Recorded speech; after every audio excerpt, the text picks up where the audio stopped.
Okay, so on to question number 3. Determine whether each of these processes is reversible or irreversible. Okay, so we all know that when you have an irreversible process,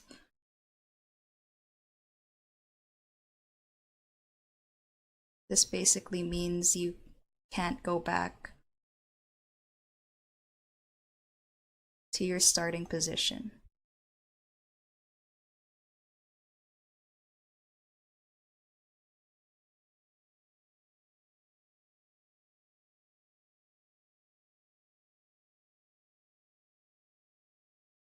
And then the opposite of that is reversible. That's pretty straightforward. I'm just gonna make like a graph table. And then we'll go through all the different options. Okay, so solid melting infinitesimally slower at its melting point. I don't think I said that right, but basically when any phase change is happening at the melting point or at the boiling point, it's still a reversible reaction.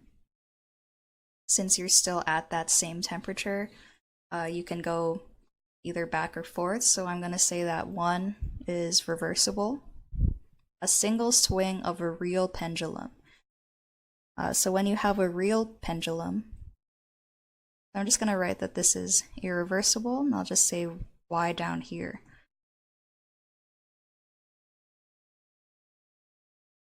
So when you have a real pendulum, every time it moves like this, a small amount of energy is used against the friction forces, so therefore you can't go back to the original state.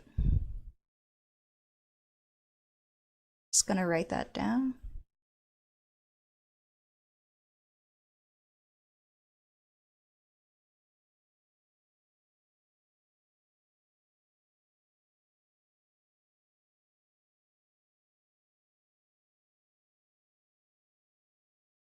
And go back.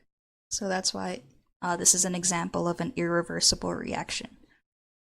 So the gas condensing infinitesimally slower at its condensation point. So again, it happens at the condensation point, so it's still a reversible reaction. Solid melting slowly above its melting point. Okay, so unlike the other two, you're already above its melting point, so it's irreversible at that for this process. Liquid freezing below its freezing point. So again, this is an irreversible reaction. Liquid freezing slowly at its freezing point. So since it's still reversible. A single swing of a frictionless pendulum. Okay, so unlike the real pendulum, there's no friction involved in this frictionless pendulum. So therefore it's able to swing and still go back to its same spot. So in this case, the frictionless pendulum is reversible. Liquid vaporizing slowly at its boiling point. This is reversible. Gas condensing below its condensation point. That's irreversible. And then liquid vaporizing above its boiling point is irreversible. So let's double check our answers. A reversible process is one whose direction can be reversed by inducing minute changes to the property of the system. Irreversible cannot return to the initial system and surroundings. So they said 1 was reversible, 2 irreversible, 3, 4, 5, 6, 7, 8, 9, 10. Okay, so this solution is correct.